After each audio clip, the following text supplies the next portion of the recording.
The most common frustration in my men's grooming community, man or mains, is guys complaining that their hair is unmanageable and they hate how it looks. And they usually follow up by asking, what can I do to fix this? So in this video, I'm going to break apart that question and answer it for every single guy on the planet. That's a bold statement. But stick around until the end and let me know in the comments if I accomplish that goal. So some common complaints that guys make about their hair are things like, it doesn't look how I want it to look. I don't know what products or regimens to follow. I get discouraged and I'm about to give up growing out my hair. Someone please give me some advice or help me. So here are some of the top reasons or mistakes men make that can cause them to feel this way and how to fix each one. And again, stick to the end because I share the secret to beating the awkward stage of hair growth. So mistake number one is actually not having any idea what your hair type is. Now most guys, they grow their hair and they use the same drugstore products they've always used, of course, thinking that the quality of their hair won't change because it was healthy when it was short, so why would anything be different when they grow it out? This is completely wrong. Chances are the products you use with short hair are actually not the right products to use for your longer hair. Why, Travis? Why is this the case? So think of your hair like rope. Well, rope that's growing. If you always chop away old rope before it dries out, you're always gonna have fresh new rope, right? And it's going to be strong and healthy. But if you stop cutting that rope and then that rope continues to sit in the sun, get exposed to the environment, use products that aren't properly hydrating or are too harsh and drying, then that rope is gonna get brittle and snap over time,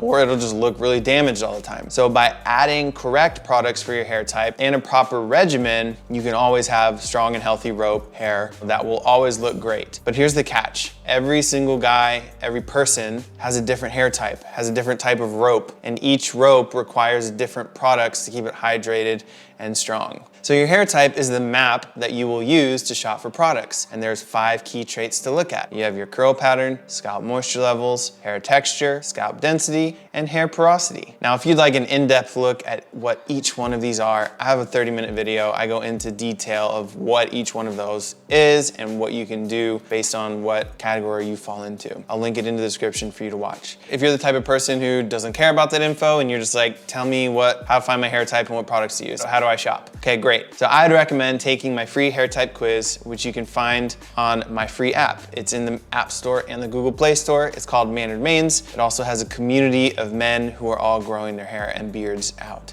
So it's a great place to connect with other guys who are on the same journey as you as well. So once you take this hair type quiz, you can also see everyone else's hair type and what products they're using and shop for products by your hair type in the product section of the app. So definitely go download it, and for $8.99 a month, I will give you personalized product recommendations, meaning I will go in and look at your hair profile and send you a custom recommendation. But for context, let me quickly break down a few examples. So if you're someone who has fine textured hair, which is defined as taking one strand, rolling it through your fingers, and you're barely able to track it, like you can barely feel that one strand, then your hair is lightweight and it gets weighed down easily. So for you, you should avoid using heavier products, heavier shampoos, heavier conditioners. So you would shop for more volumizing products, things like the Odell volumizing line, the JVN Embody line, or the Philip Kingsley bodybuilding line. If you are on the opposite end and you have thick and coarse hair, then you would shop for something opposite. You're going to want something a little heavier to help kind of weigh your hair down a little bit, heavier conditioner, maybe even some leave-ins to use after you shampoo and condition. So not knowing your hair type and not knowing how to apply that information to your shopping and to your regimen is the first mistake men make when they complain that they don't like how their hair looks and that it's unmanageable. And honestly, this is probably the most common one, which is why I address it in probably 90% of my videos at this point. And it's why it's mistake number one.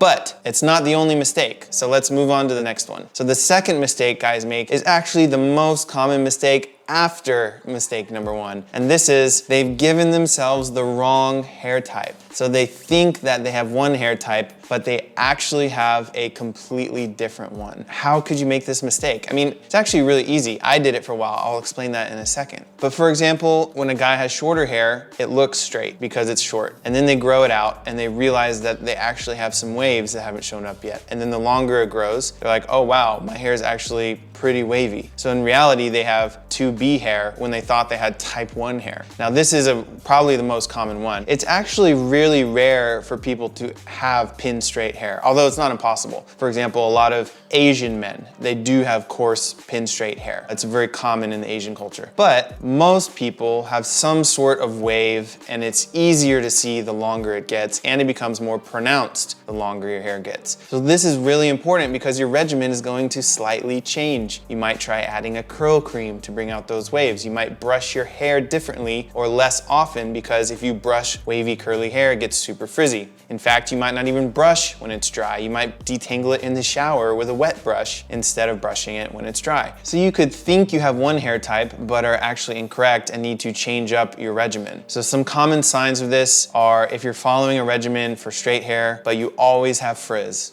and it feels unmanageable. I'm actually a great example. For the longest time, I thought I had a mixture of type 1 and 2A hair. When I moved cities to a more humid environment, my natural waves started coming out a lot more, and I started to realize that I actually had more of a 2A, 2B combination hair. So I started brushing less often, I started detangling when my hair is wet and using more curly hair regimens, and I was really able to accentuate natural waves, and that change in regimen has been a game changer. So let me know in the comments if you'd actually like me to make a wavy hair tutorial, because I think it might be helpful for a lot of you guys who think you have straight hair, but you actually have wavy hair. The next mistake most guys make, they don't minimize the awkwardness when they're in the awkward stage, and it causes them to give up, and it makes it be more unmanageable. So let me explain this. The awkward stage can be minimized and almost avoided, and you do this by shaping your hair as it grows. Guys grow out their hair from all different cuts. They grow it out from an undercut, from a buzz cut, from a side part, and to get to the desired result they want, they usually just let it grow. And they get to this awkward phase. This is when your hair is too long to style it up or too short to be able to tie it up. And you're not sure what to do. So what you need to do is make an appointment with your stylist and bring in a photo of your end goal. So show them a photo of someone who has the style and length that you want your hair to look once you get to that goal. And make sure this person in the photo has the same hair type as you, right? If you're thinning on top, don't bring in a photo of Thor and be like, yeah, this is what I want. Find someone who shares your hair type and then bring in that image. So be realistic about it. And then ask them to shape your hair in a way that once you hit the proper length, it will be that style that you want. This will balance out a lot of the awkwardness and sort of allow your hair to lay naturally and still look nice, even when it's in that in-between length. So they might add some texture, they might add some layers, they might even out everything so one side isn't longer than the other, and this is just going to allow the awkward stage to look nicer. You'll be more motivated, you won't give up, and you probably won't get a lot of negative comments from people when you're in that in-between stage as well. It might still feel a little bit awkward to you because you're not sure how to style it, but you can get away with going out in public without having to do any crazy things. You just have it lay naturally, maybe put a little bit of sea salt to give it some texture, and you're good to go. But anyways, guys, I know there's a lot more mistakes. I don't want this video to run on forever. Let me know in the comments if you want a part 2 or if you want more tips like this. Did I offer solutions for every single guy? I hope so, but I'll see you guys in the next one. Peace.